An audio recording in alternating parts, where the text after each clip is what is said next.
Bon, petit update. J'ai supprimé les 2 autres vidéos parce que j'aimais pas. Et puis la part qui a honte, elle a eu honte. Et puis surtout, cette sensation de ne pas être prise au sérieux parce que je racontais des choses et j'étais pas du tout dans les émotions, quoi. Je racontais qu'il y a une part trauma qui s'est réactivée, sauf que les gens, quand ils pensent à stress post-trauma, ils pensent à ce qui est montré dans les films et tout. Et sauf que quand il y a de la dissociation, c'est pas pareil. Et du coup, je me suis dit que les gens allaient pas me croire et que même j'avais honte en fait d'avoir laissé cette vidéo en ligne et tout. Donc tant pis, je vais juste rappeler vite fait. Voilà, j'ai lu un livre qui s'appelle La femme de ménage. Moi, faut savoir que de base, j'adore ces trucs-là. Ça m'a jamais fait ça de toute ma vie. J'adore regarder. Alors je pense que faudrait que j'analyse là-dessus. J'ai pas fait d'analyse par rapport à ça, mais je pense que c'est une part en moi qui cherche une réparation à travers ça, je sais pas. Mais depuis très longtemps, j'adore regarder par exemple les documentaires sur des filles qui se font violer par leur père ou par un autre membre de leur famille. Le documentaire sur Netflix, Gabriel Hernandez, le garçon qui est mort à cause de la torture qu'il a vécue par ses parents et tout. J'adore, ça a jamais déclenché de part trauma à ce point-là. Quand je regarde ces trucs-là, ça me fait me dissocier. Je pense qu'en fait, c'est une manière de... Je sais pas, faudrait que j'analyse. C'est comme si je revivais un peu ce que j'avais vécu, mais que d'un côté, ça cherche à une réparation. Faut que j'analyse, parce que j'ai pas analysé ça, donc je sais pas. Mais moi, j'adore tout ce qui est thriller et tout. Enfin, j'adore. Mais là, La femme de ménage, je sais pas pourquoi. Ça a activé vraiment quelque chose. Je pense d'un côté savoir pourquoi, parce que le mec dans La femme de ménage, où on se rend compte qu'il est fou, en fait que c'est lui le taré, en fait il ressemble énormément à la personnalité que mon père a, parce que il a jamais été diagnostiqué, mon père. Pour nous c'est un pervers narcissique, mais c'est pas un diagnostic officiel, et je pense réellement qu'il a une psychopathie ou sociopathie, je sais jamais laquelle c'est. Parce qu'il n'est pas né comme ça, je pense pas. Je pense que c'est avec tout ce qu'il a vécu, parce que mon père, il en a vécu des abus. Et donc, pervers narcissique, si c'était un diagnostic qui existait, il le serait à 100%. Il rentre dans tous les critères. Mais en vrai, il rentre aussi dans les critères de psychopathie. Parce que, il y en a un, je crois. Il y en a un où, en gros, ils en ont rien à foutre des lois. Où en fait ils vont être très impulsifs et tout. Je sais pas si c'est la sociopathie ou la psychopathie, ça. Mon père, lui, c'est pas ça. Mon père, lui, c'est l'autre, donc un des deux. Où en fait, alors oui, mon père transgresse la loi avec son travail, corruption, il m'a mis sur écoute. J'ai un souvenir où... C'est ça qui est trop bizarre. En fait, c'est ça qui est dur. C'est ce que Mira Ataya, elle explique dans ses vidéos aussi.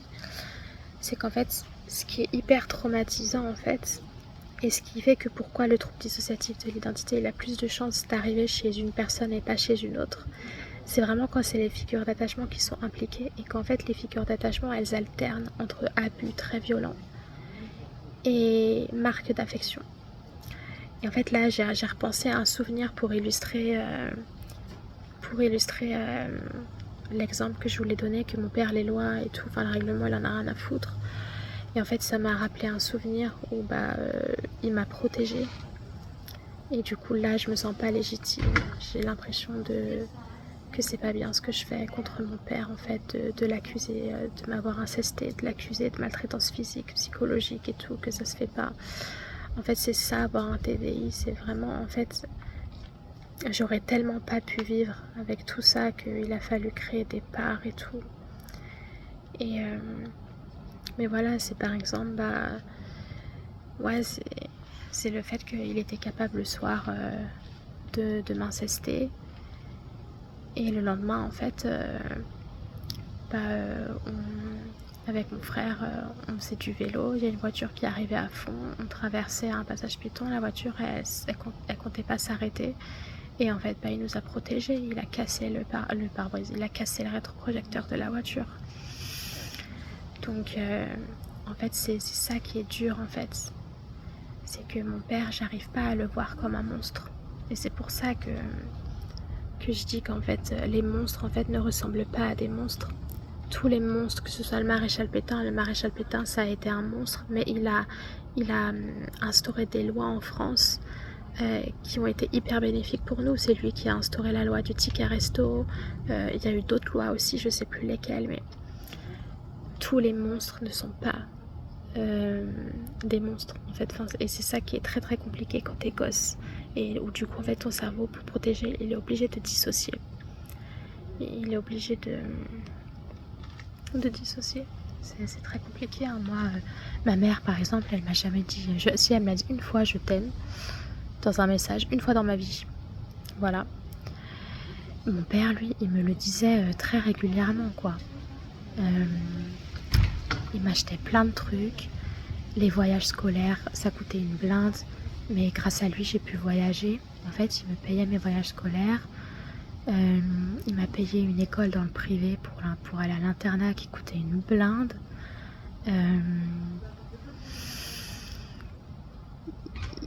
Il a fait des trucs bien, en fait, et c'est ça qui est horrible, en fait. C'est quand d'un côté, t'as un parent qui te fait subir l'horreur.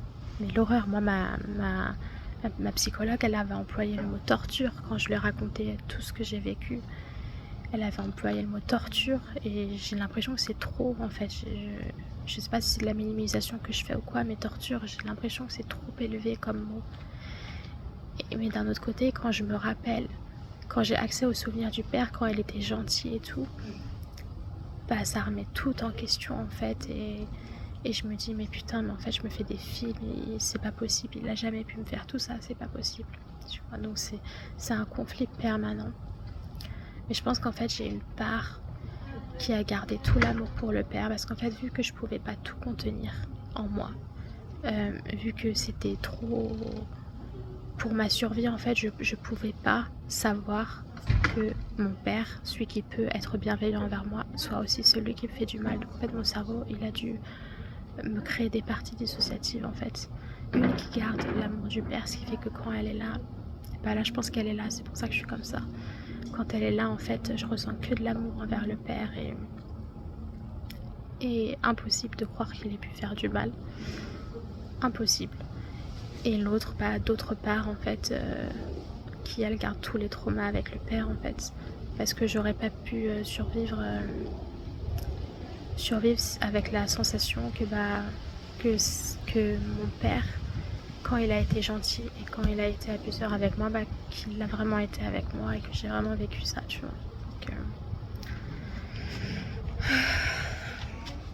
je sais même plus pourquoi ah oui, donc je voulais dire, oui, j'ai été réactivée par la femme de ménage, parce que justement le personnage ressemble énormément à mon père, parce qu'il a une psychopathie ou une sociopathie, le personnage dans le film aussi.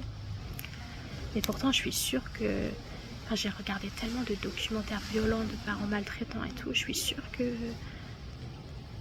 devait y avoir des parents qui ressemblaient au père. Mais là, j'avoue, avec du recul, avec moi, les souvenirs que j'ai, quand je dis les souvenirs que j'ai, en fait, ça va être des souvenirs à l'adolescence. J'ai aucun souvenir avant les 10 ans. Là, je suis pas du tout une part qui a des souvenirs avant 10 ans. Mais à l'adolescence, ça y est, je me suis perdue. Je sais plus ce que je voulais dire. C'est qui dehors? Ah, ça doit être quelqu'un de la famille de quelqu'un. Ça y est, je me suis perdue. Stratégie, je parle de la psychopathie du mec. Ah oui, là en fait, avec les souvenirs que j'ai de l'adolescence, avec le recul, je comprends pourquoi cette part elle a été activée, parce que même si j'ai pas accès à comment le père était quand j'étais enfant, bah, ça m'étonne pas que la part elle ait été activée, parce que moi, avec les souvenirs que j'ai du père à l'adolescence, en effet, en fait, j'avais l'impression de lire mon père, en fait, que le mec c'était mon père. Exactement les mêmes mécanismes de pensée et tout. Ça m'a même fait rappeler ces souvenirs où ça, c'est pas moi qui l'ai subi. Alors peut-être que j'ai subi, mais j'en ai aucun souvenir. Ma mère s'en souvient même pas. C'est ça qui est horrible, comment une mère, tu peux... Oui, ok, il y a les mécanismes de dissociation et tout, mais je veux dire, t'as fait des gosses, en fait, tu dois les protéger. Moi, j'en veux beaucoup à ma mère de ne pas se souvenir de la majorité des choses que mon père m'a fait et a fait à mon frère, parce que c'est ça que je voulais dire, moi. Quand il enfermait le mec Andy dans le livre, là, la femme de ménage, quand il s'amusait à enfermer Nina et Emily, et qu'en fait, il les torturait et tout. Ça m'a fait penser à ce que je voyais de ce que mon père faisait à mon frère. Encore une fois, je sais pas si moi il me l'a fait parce que j'ai pas de souvenir, mais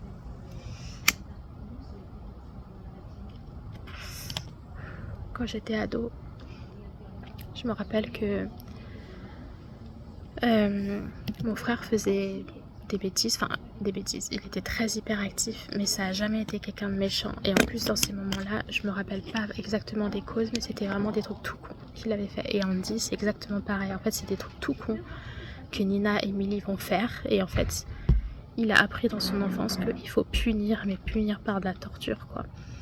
Et en fait, mon frère, il faisait une bêtise. Et en fait, mon père, il obligeait mon frère à s'enfermer dans les toilettes. Ça pouvait durer toute une après-midi, donc des heures, en fait. En fait, il devait être enfermé dans les toilettes. Et mon père, plusieurs fois, allait voir s'il y avait la lumière d'allumée. Si la lumière était éteinte, pas de souci, mon frère restait dans les toilettes, il se faisait pas tabasser. Par contre, si jamais il voyait la lumière allumée en bas, que mon frère avait allumé la lumière, il rentrait dans les toilettes et il tabassait mon frère. Et je l'ai peut-être pas vécu, encore une fois, je sais pas si je l'ai pas vécu, j'ai pas de souvenir, mais en tout cas, moi, j'ai ce souvenir-là d'avoir vu mon frère. Et c'était récurrent. Et c'est un traumatisme, vraiment. Et en fait, ça... Moi, je suis pas la part enfant qui a été réactivée en lisant ce livre, mais je comprends pourquoi cette part a été réactivée, parce qu'il a des mécanismes qui... Le mec dans le livre, il a des mécanismes qui ressemblent énormément à mon père. Et si mon père était comme ça à l'adolescence, je me dis, forcément, il était comme ça dès ma naissance, en fait. Donc voilà, j'ai une part trauma qui était réactivée puissance fois 1000, qui se sentait en insécurité de dingue, qui n'arrivait pas à... En fait, je pense que moi, je lisais. En fait, elle a entendu ma lecture, parce que je lisais dans ma tête, du coup. Je pense qu'à mon avis, elle devait être avec moi. Et dès qu'elle a lu les passages de torture qu'Andy faisait à Nina et Emily, ça l'a réactivée. Comme c'est une part enfant, c'est pour ça que je pense que j'ai subi des trucs similaires à mon frère par mon père. Parce que ce qui l'a vraiment réveillée, ce que j'ai compris, moi, elle m'a dit que le père était exactement comme Andy. Donc j'ai dû vivre des choses comme ce qu'il a fait à mon frère, je pense. Mais je suis pas connectée, j'ai pas que ça, ces souvenirs. Là, tous les souvenirs que j'ai, c'est quelques souvenirs d'abus physiques. Pas tous. Mais oui, effectivement, j'ai déjà été tabassée par mon père. Une fois, il y avait des témoins en plus. C'était un été. J'avais rien fait de mal. En plus, on jouait à cache-cache avec mon frère, une amie à moi et d'autres petits-enfants, en fait. Parce qu'on était dans un gîte. Il y avait plusieurs gîtes et on s'était pris d'amitié avec les autres gens. Et on jouait à cache-cache et avec ma pote et tout. En fait, c'était à mon frère de compter. Et avec ma pote, il y avait ma soeur et tout. On a décidé d'aller se cacher à l'entrée du golf, mais qui était vraiment juste au-dessus de la maison de ma pote, quoi. Et mon frère ne trouvait pas. Et en fait, d'un coup, mon père, je l'ai entendu hurler partout. Il hurlait juste mon nom, en fait. Il y avait juste moi. Sors de ta cachette. Je saurais pas vous dire. C'était tellement violent que je me rappelle plus exactement.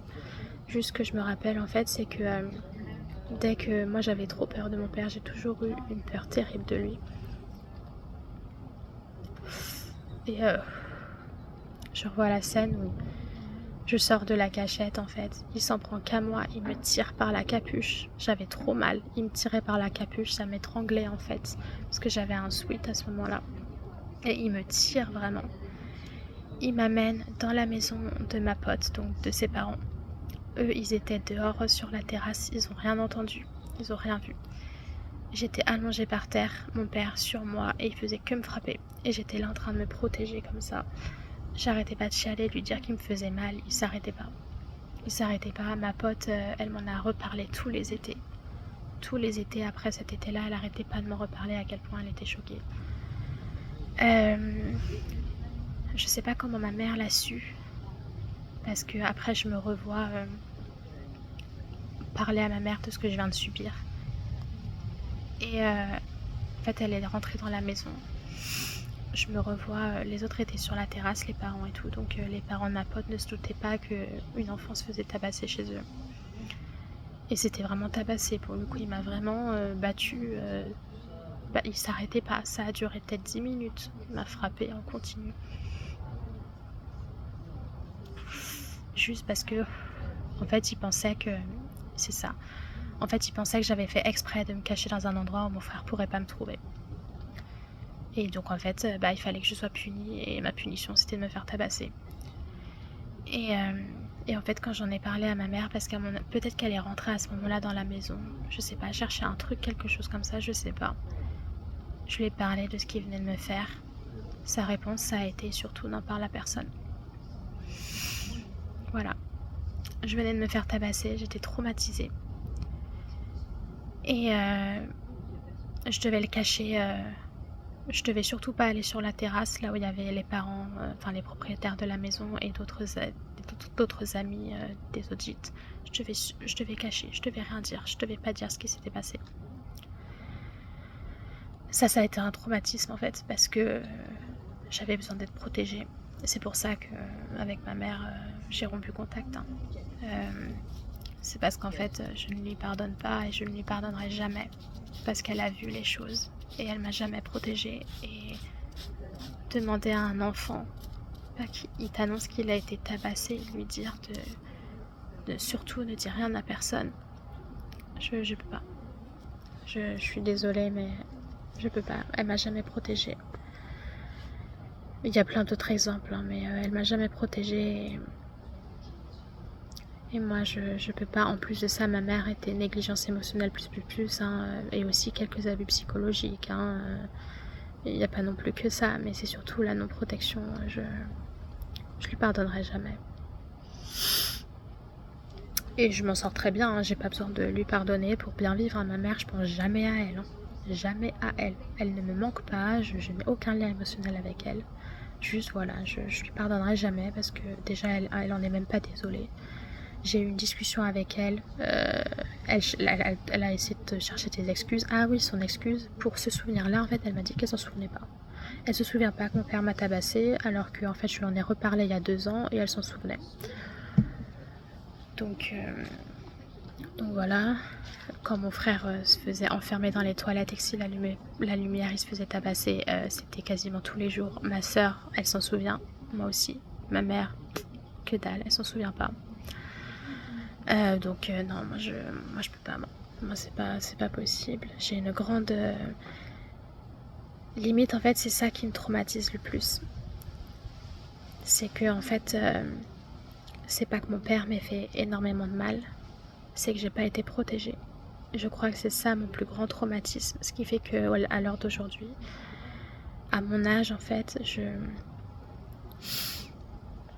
je ressens que j'ai besoin de protection en fait. J'ai besoin de me sentir protégée par des adultes. J'ai besoin de connaître ce que c'est que la protection. Parce qu'on m'a jamais protégée. Et d'un autre côté, je fais pas confiance aux adultes du coup, parce qu'on m'a jamais protégée. Bref, je sais plus pourquoi j'ai dit ça par rapport à la femme de ménage. Oui, donc du coup, ça a réactivé plein de trucs. Parce que elle me disait dans ma tête, là par enfant, que le père était comme ça avec nous quand on était enfant. Donc elle, je pense qu'elle serait plus... je pense pas qu'elle porte de souvenirs d'inceste, cette part. Je pense qu'elle a des souvenirs d'abus physiques. Ouais, je pense qu'elle a des... En fait, c'est bizarre parce que les souvenirs d'abus physiques, j'en ai très très peu. Mais je sais qu'il m'en manque énormément parce que j'ai beaucoup trop de séquelles post-traumatiques au niveau physique. Que seul un épisode de mise à tabac, comme j'ai expliqué, j'avais 12 ans à cet âge-là, ça peut pas expliquer toutes les séquelles que j'ai après. Et que j'avais avant aussi. Déjà, moi, je peux pas jouer au badminton. J'adore le badminton, hein, mais je peux y jouer, mais tu me fais pas de splash. Tu me fais pas ça parce que sinon je mets mes bras comme ça, je suis pétrifiée de peur. Les ballons, pareil, j'ai trop peur. Dès que des gens jouent avec un ballon, je suis pétrifiée de l'intérieur quand je dois passer à côté. Impossible de me mettre du mascara. Alors moi, j'arrive à m'en mettre, mais c'est impossible que quelqu'un me maquille. On a déjà essayé, ma cousine, on a déjà essayé de me mettre du mascara ou juste du fard à paupières. Dès que t'approches quelque chose trop près de mes yeux, je peux pas, je suis pétrifiée de peur. En fait, je suis pétrifiée de peur. Donc c'est impossible pour moi de me faire maquiller par quelqu'un. Les lancers de coussins, il faut pas. Parce que là, je me retrouve comme ça aussi. En fait, dès que tu vas lancer un truc dans mon visage, que ce soit un stylo, un coussin, un ballon, tout ça, ou que tu t'approches un mascara trop près de mes yeux, je me sens en danger de mort. Et moi, j'ai des souvenirs d'autres abus physiques, mais que mon frère a subi.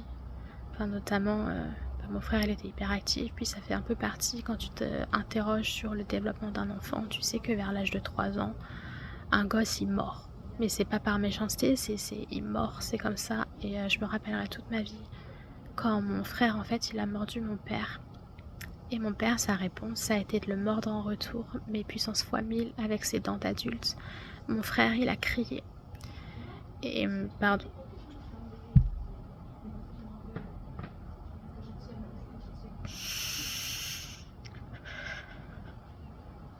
En fait, c'est ça, c'est qu'en fait, j'ai pas que mes traumas, moi aussi.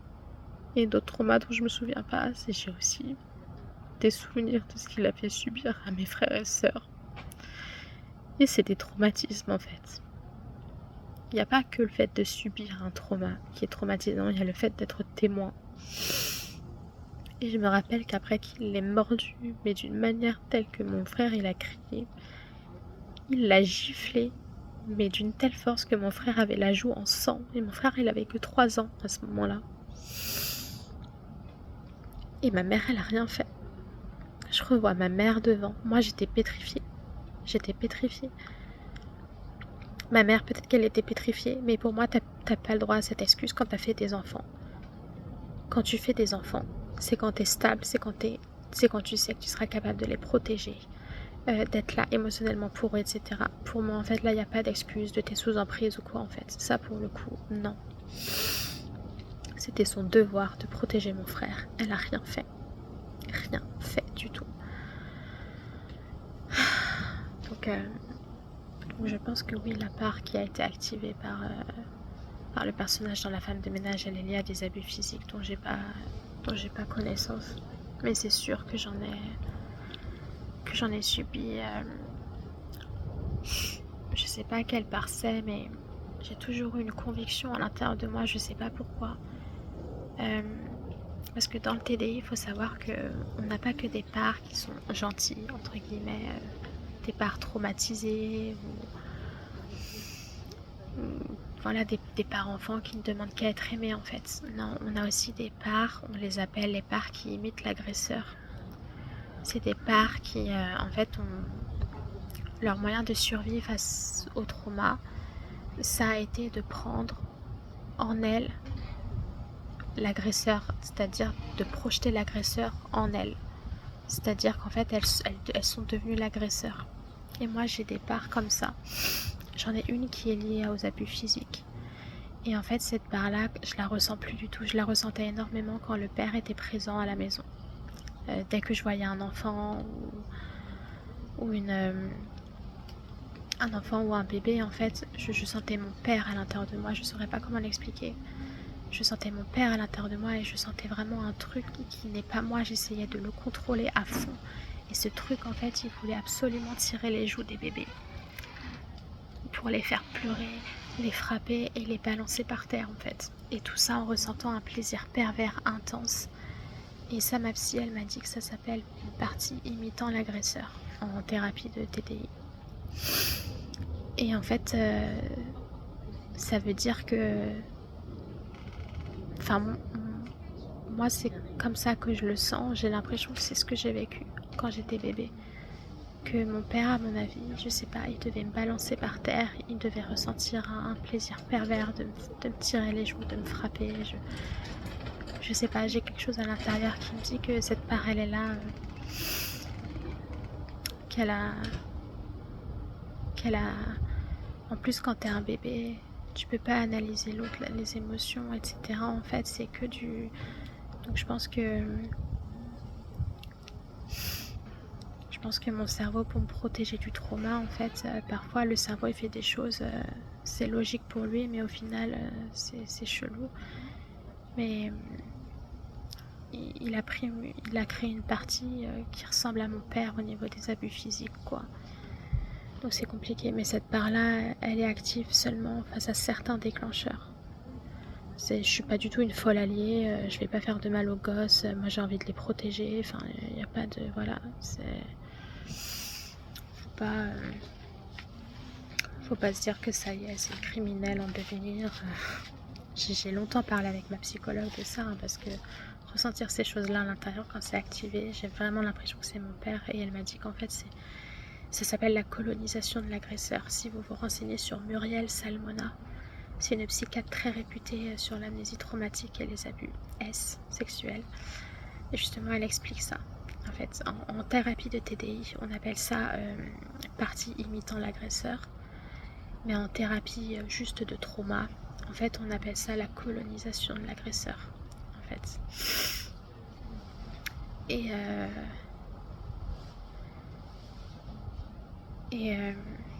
Et donc voilà, tout ça pour dire que j'entends cette part quand elle me dit que le père était comme ça. Que moi j'ai pas les souvenirs, mais ok, elle me le dit. Moi j'ai des souvenirs à mon adolescence qui acquiescent que oui, en tout cas à l'adolescence il était comme ça. Donc pourquoi cette part-là elle mentirait c'est que pour moi il n'a pas changé, il était comme ça aussi depuis ma naissance, quoi. Et donc voilà, j'ai dû demander un traitement anxiolytique de fond, parce qu'avant j'avais que des si besoins, et là j'arrivais pas à calmer la part toute seule, la part trauma qui a été réactivée à cause du livre. J'arrivais pas. En plus, quand elle a appris qu'Andy il est mort dans le livre, alors là laisse tomber. Ça lui a rappelé à elle que elle a pas cette chance, parce qu'elle vit encore dans le temps. Mais elle a l'air très jeune, cette part. Quand elle est là, je la sens vraiment. Je pense qu'elle a l'âge d'être en petite section de maternelle, quelque chose comme ça. Elle a l'air très très jeune. En fait, c'est la part qui est venue durant ma séance de psy, où j'ai complètement dissocié, où j'ai eu un changement de voix, où j'étais vraiment, elle était en train de prendre le contrôle du corps, et ma psy, elle essayait de me faire des techniques d'ancrage pour éviter que ça arrive, parce qu'elle voyait bien que ça me terrifiait. Elle connaissait même pas l'heure, elle savait pas ce que c'était une montre. En fait, je lui ai montré ma montre, et dans ma tête, elle m'a demandé ce que c'était. Elle m'a dit qu'elle savait pas. Et quand ma psy lui a demandé si elle pouvait lire l'heure, et sa réponse a été c'est quoi l'heure? Qu'est-ce que ça veut dire l'heure? Donc je pense que c'est une part enfant qui est très très très jeune, qui n'a jamais appris l'heure, tout ça en fait.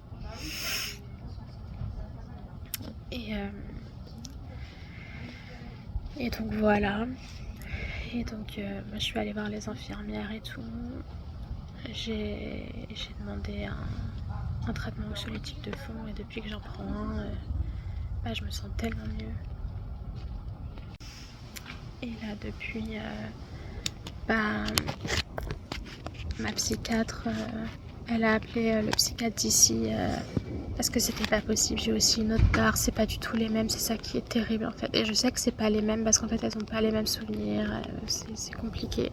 En fait c'est compliqué à expliquer à une personne qui a pas de TDI, en fait c'est compliqué. Je le sais en fait. Ma psychiatre, elle a appelé le docteur Bruno. Le docteur Bruno m'a dit que jamais il me forcerait à parler, et qu'en fait il attendra quand je serai prête à parler de mes problèmes de dissociation. Parce que du coup moi je cache tout en fait. Je cache tout. Ma psychiatre aussi, elle m'a demandé par mail de laisser la partie qui gère le quotidien prendre le relais pour accéder aux soins. que je sais pas qui je suis peut-être elle, la partie qui gère le quotidien, je sais pas. Ou je pense que elle est avec moi, quoi. Je sais pas. Je sais jamais qui je suis, en fait. Et c'est ce que je disais, je crois, dans une vidéo. J'ai l'impression d'être une coquille vide par laquelle tous mes états ils passent à travers moi, en fait. J'ai l'impression que je suis juste un chemin de traverse. Comme dans Harry Potter, là. Un endroit où toutes les parts elles s'expriment, quoi. Je sais plus ce que je voulais dire, je me suis égarée.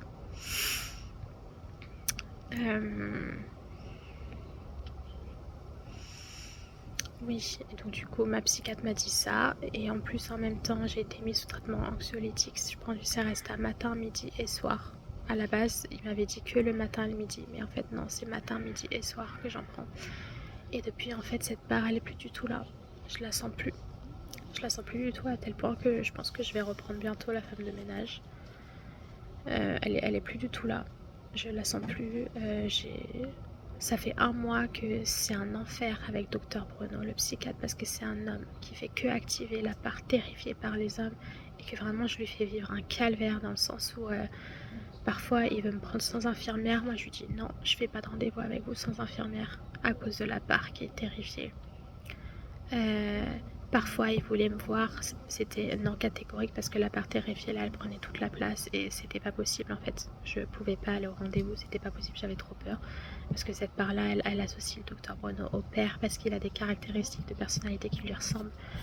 Parce que c'est plus dans le langage corporel qui lui ressemble, dans sa manière d'être. Et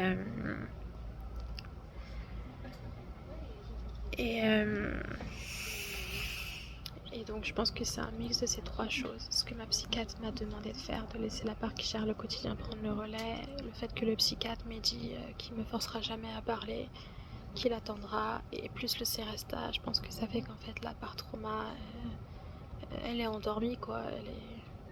Elle est HS, quoi. En même temps elle est tellement montée haute.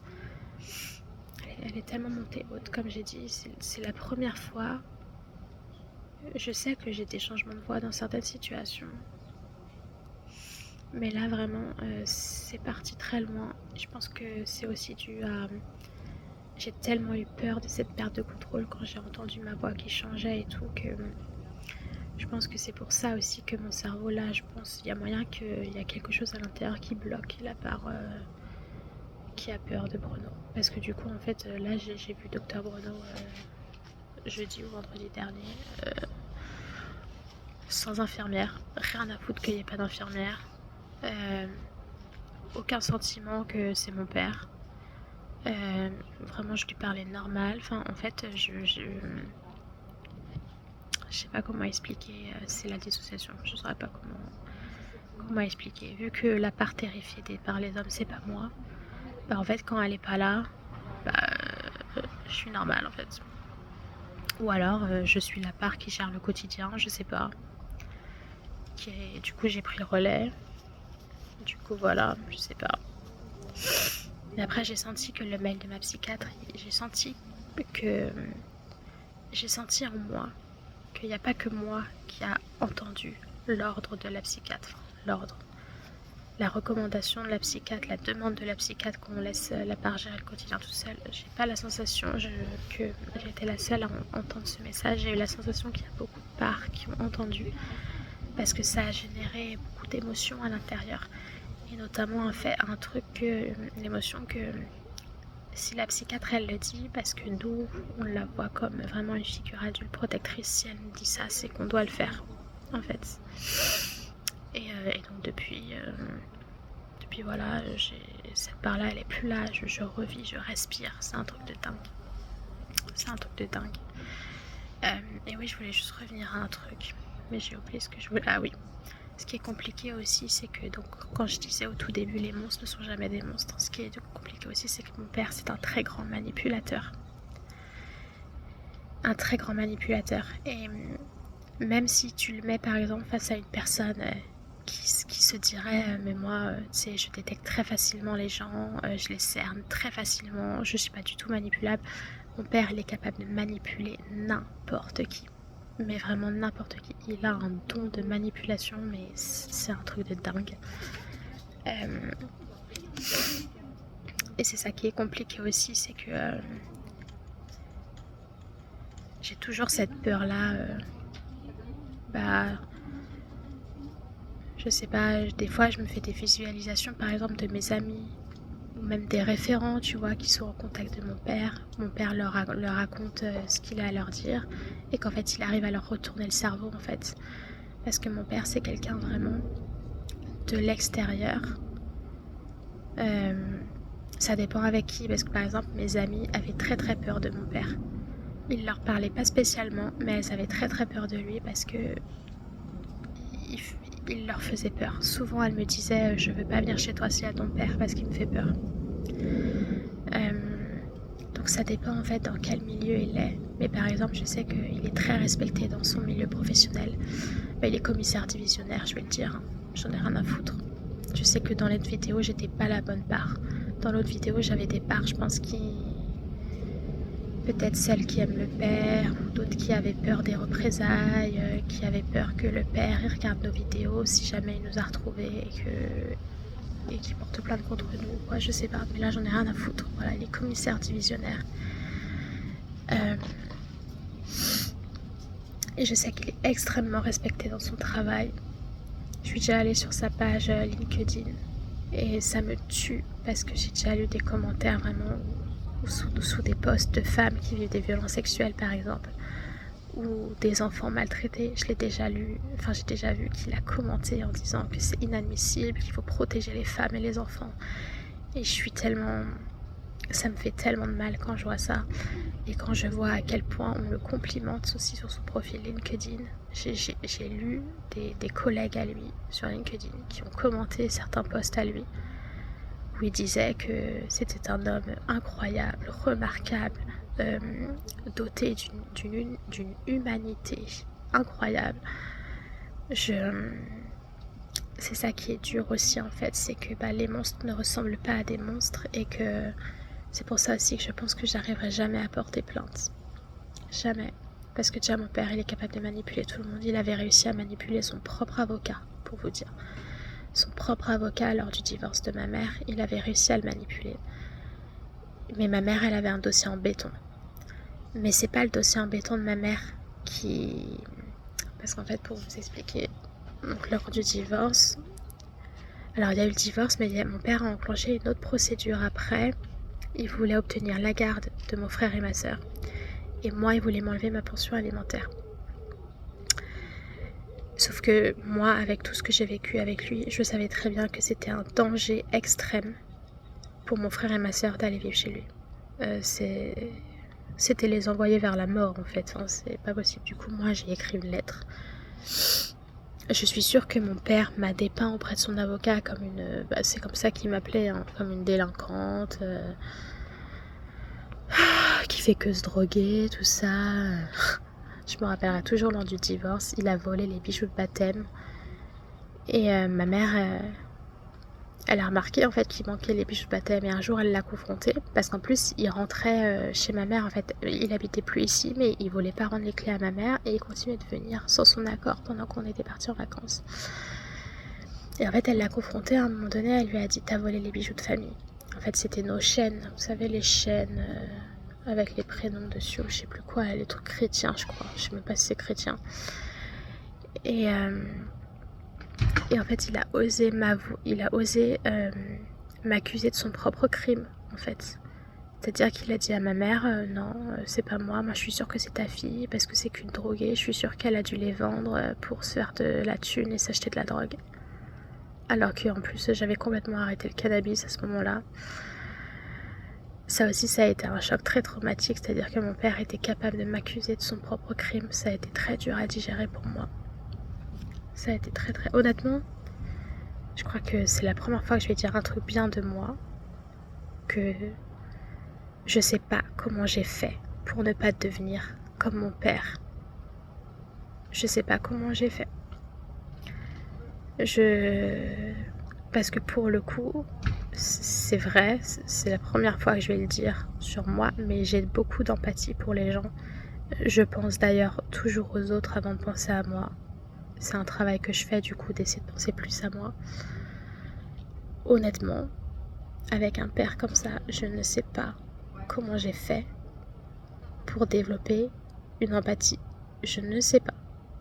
Et longtemps, j'ai ressenti un sentiment de... Un peu comme... Non, ça ressemble pas au syndrome du survivant, mais j'ai ressenti énormément de culpabilité. Je regardais énormément de documentaires criminels de personnes qui ont vécu des choses affreuses dans leur enfance et qui ont reproduit ce qu'ils ont vécu. Et en fait, ça me mettait mal. Je me sentais tellement coupable parce que je me disais mais putain, mais c'est tellement injuste. Pourquoi moi j'ai eu cette chance-là de pas reproduire et de pas devenir une criminelle, et pourquoi eux en fait ils ont pas eu cette chance-là? Je trouvais ça mais tellement injuste et ça me mettait mal. J'avais juste envie, c'était de les sauver, ces personnes-là. Et vraiment, j'avais l'impression de voler je sais pas, j'avais le syndrome du survivant qui se sent coupable. Enfin, je sais pas comment expliquer. Je me sentais extrêmement coupable. Je trouvais ça injuste. Je me disais que ma place, si eux, en fait, ils sont devenus des criminels avec ce qu'ils ont subi, ma place, elle est avec eux. Pourquoi eux, ils auraient pas eu cette chance-là, de la chance que j'ai eue de pas finir comme mon père?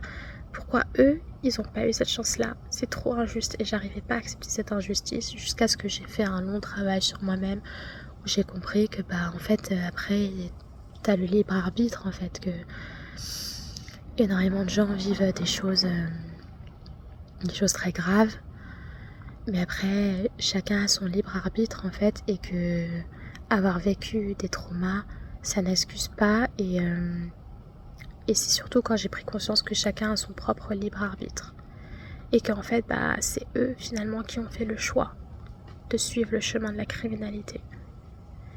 Mais je me dis c'est tellement injuste, toutes ces personnes-là.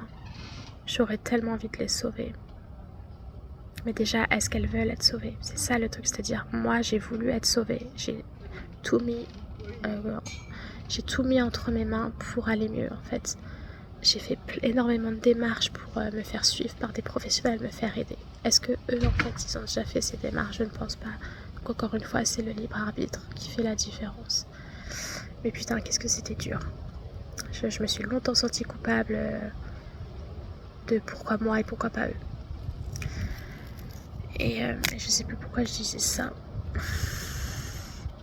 Mais donc du coup, voilà, là ça va mieux parce que cette part-là, elle est plus du tout active. Et pareil, le risperdal, il fait son boulot. La part anxieuse, elle est plus du tout active. Enfin, énormément moins. Elle est toujours là, elle n'a pas disparu, mais elle est beaucoup en retrait du coup, parce que le risperdal aide à atténuer ses ruminations. Et donc en fait, je me rends compte qu'en fait, j'ai plus du tout de sentiments pour cette personne, en fait. Enfin d'ailleurs, je sais même pas si c'est... Vu que je sais jamais qui je suis, je sais même pas si moi j'avais des sentiments pour cette personne. Je pense que c'est vraiment la part anxieuse qui avait des sentiments pour cette personne. Moi je pense que j'avais une profonde empathie pour cette personne parce que je sais à quel point elle a dû souffrir, en fait. Parce que je l'ai cernée très rapidement, etc.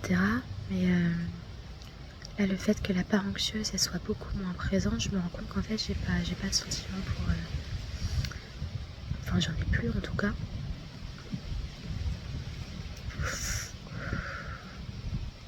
Mais je continue en tout cas d'avoir beaucoup de respect pour elle. Que même si elle m'a trahi, dans le sens où elle a un peu essayé de monter une amie contre moi, en fait, en allant lui raconter sa version. En plus, je suis sûre que dans sa version, elle omet toute sa responsabilité à elle. Je suis sûre que elle a juste dit que moi j'étais là, insisté à toujours lui faire des reproches, patati patata. Je suis sûre que c'est ce qu'elle a raconté à tout le monde, sans expliquer pourquoi j'étais comme ça. C'est-à-dire sans reconnaître pourquoi j'étais comme ça, pourquoi je lui reprochais ses comportements. Mais tout simplement parce qu'en fait, elle ne pourra jamais reconnaître qu'elle a eu des comportements ambigus avec moi. Parce que reconnaître qu'elle a eu des comportements ambigus avec moi, ça veut dire reconnaître qu'elle a ressenti un truc pour une fille. Et pour son système nerveux, c'est synonyme de danger de mort, en fait. danger de mort identitaire, se faire renier par sa famille, tout ça. Donc en fait, c'est pour ça qu'elle me fera toujours passer pour la mauvaise, celle qui lui fait des reproches constamment et tout. Parce que en fait, elle ne sera jamais capable, tant qu'elle n'a pas fait son travail sur elle-même, elle sera jamais capable de... Et c'est d'ailleurs pour ça qu'elle m'a sorti l'excuse oui, je te fuis parce que j'ai peur que tu interprètes mal mes faits et gestes. Parce qu'en fait, pour elle, c'est pas possible. Elle est obligée de me faire porter le chapeau. Elle est obligée de dire que c'est moi qui ai mal interprété. Parce que si elle se disait que j'ai pas mal interprété, qu'il y avait ces comportements-là, ça voudrait dire qu'elle a ressenti un truc pour une fille. Et ça, elle le peut pas. Donc forcément, je dois porter le chapeau. Mais ça change pas. En tout cas, moi, ça changera pas qui je suis. Cette personne-là, je l'ai énormément estimée. J'ai tout fait pour la protéger. Moi, quand elle me faisait souffrir, j'ai tout fait pour j'en parlais, j'avais besoin d'en parler. Mais j'en parlais à des gens avec qui elle est pas pote, pour justement pas ternir son image. Donc, par exemple, la pote qu'on a en commun, je vais dire son prénom parce qu'elle tombera pas sur mes vidéos, donc Léa, la pote qu'on a en commun en fait. Au début, je lui en parlais quand elle avait les comportements chaud-froid avec moi. Parce qu'elle était présente aussi, Léa, et elles n'étaient pas proches à ce moment-là, Chloé et Léa. Du coup, j'en parlais parce que j'avais besoin d'en parler. Mais quand j'ai vu qu'elle commençait à se rapprocher, là, j'ai complètement arrêté. Et Cédric, le référent, il peut carrément le confirmer parce que je lui ai dit de moi-même. Je lui ai dit que pour protéger l'image de Chloé, je ne parlerai plus de ce qui se passe entre Chloé et moi à Léa parce que je veux pas, parce que je sais que ça peut ternir l'image que Léa a de Chloé. J'ai pas eu ça en retour malheureusement, elle a eu aucun scrupule à aller donner sa version en omettant sa responsabilité là-dedans, mais bref, à ma pote, qui du coup m'a trahi aussi en même temps, ma pote, qui du coup n'est plus une pote, elle a eu aucun mal aussi à retourner le cerveau à des gens qui ne me connaissent même pas et qui du coup après vont dire aux autres surtout, faut pas sociabiliser avec elle, patati patata. Enfin, elle a eu aucun scrupule, mais c'est pas grave, ça changera pas qui je suis. Moi, je continuerai de la protéger, je dirai jamais du mal d'elle. Parce que je suis pas comme ça. Moi, quand j'aime vraiment quelqu'un, peu importe, c'est ouf, hein. Tu peux me faire les pires crasses du monde, en fait, je continuerai à être loyale. Je te côtoierai plus, ça c'est clair et net. Mais ça changera pas que je continuerai à protéger en fait.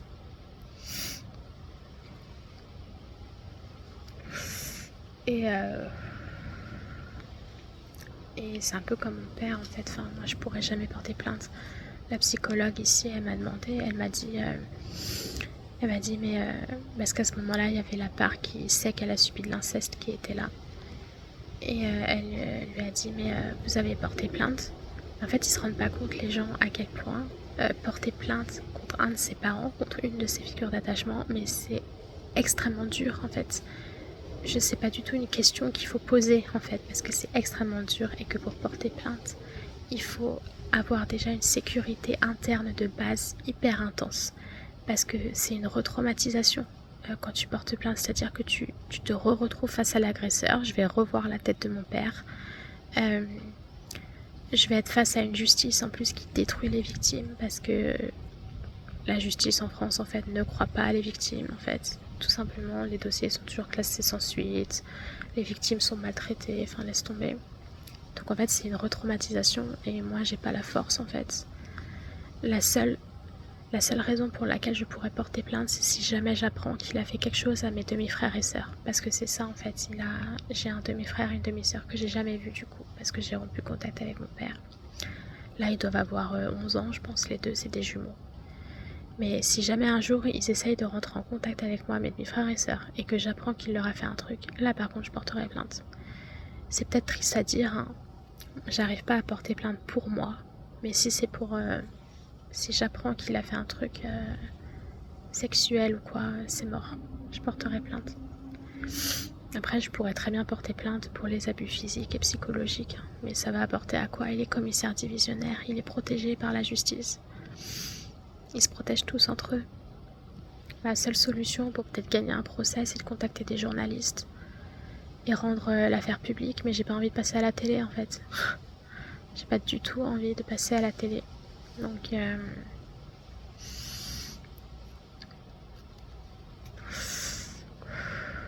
puis j'ai une envie de protéger ma mère malgré tout, quoi. Même si ma mère, je lui pardonne pas et que je veux plus rien avoir à faire avec elle, je sais très bien qu'elle va se prendre des représailles en retour des gens, en fait, si ça devient public.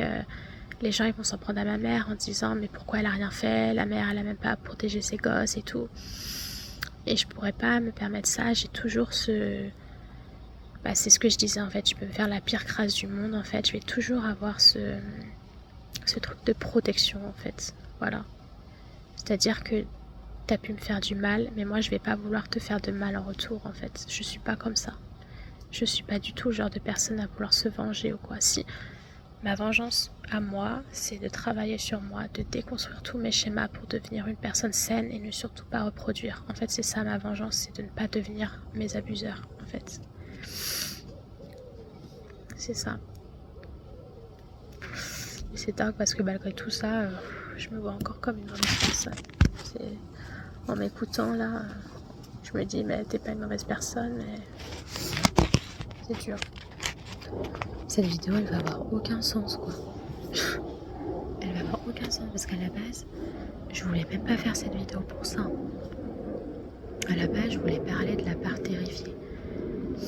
Parce que ici, y a un mec qui active vachement une part qui n'était plus active depuis longtemps. Mais là, je sais pas pourquoi, j'ai pas du tout l'énergie d'en parler. Donc je vais arrêter cette vidéo. Je vais arrêter cette vidéo là et je la referai quand j'aurai assez d'énergie. Là, mon défi, ça va être de réussir à poser cette vidéo, à poster cette vidéo sur YouTube et de pas la supprimer. Parce que là, j'ai raconté énormément de trucs. Voilà, et moi j'ai un problème. Ah oui, ici en fait, normalement, durant mon hospitalisation, normalement, il y a des ateliers chant en collectif. Et moi, en fait, la psychomotricienne et l'ergothérapeute, elles ont remarqué que j'avais un problème avec ma voix. Et du coup, elles me proposent des cours en individuel de chant. Et en fait, la psychomote, elle m'a fait me rendre compte de quelque chose. Elle m'a sorti une phrase, j'arrive pas à m'en rappeler. Mais en fait, pour moi, parler, c'est comme si j'avais pas le droit. Je suis en danger, je ressens ce danger de mort, cette insécurité quand je parle. Et quand je chante, c'est fois 1000 en fait. Et donc je pense que c'est pour ça que la part qui a honte, à chaque fois elle arrive et elle me fait supprimer les vidéos dès que je parle de trucs trop... C'est pour ça là, je suis pas sûre qu'elle va rester longtemps sur YouTube cette vidéo. Parce que dès que je parle vraiment en détail de choses que j'ai vécues, et là je sais que j'ai parlé de choses que j'ai vécues ou que mon frère a vécues, c'est comme si j'avais pas le droit, j'étais en danger de mort. Alors est-ce que mon père, quand j'étais petite, est-ce qu'il m'aurait pas menacé en gros de me dire si tu parles je te tue ou un truc comme ça? Je sais pas, encore une fois j'ai pas les souvenirs mais je me pose des questions. Mais j'ai un énorme problème à ce niveau là. C'est pour ça d'ailleurs que faire ces vidéos c'est très thérapeutique pour moi. Parce que je suis pas du tout à l'aise aux appels téléphoniques, parler à l'oral et tout. Moi c'est vraiment à l'écrit que je suis le plus à l'aise. Et ça me fait un énorme travail sur moi. Et c'est pour ça que je veux publier ces vidéos sur YouTube. J'en ai rien à foutre des vues. Les vues, je vais faire que dalle de vues. J'en ai rien à foutre de ça. C'est juste que c'est un travail sur moi pour travailler avec la part qui a honte. Qui a honte de parler, qui se sent en danger de parler en public. C'est un vrai travail sur moi. Vraiment, vous vous imaginez même pas. C'est un énorme travail sur moi que je fais. Donc voilà, puis je parlerai de la part terrifiée une autre fois, parce que là je sais pas pourquoi, j'ai parlé d'autres choses. Enfin bref, voilà.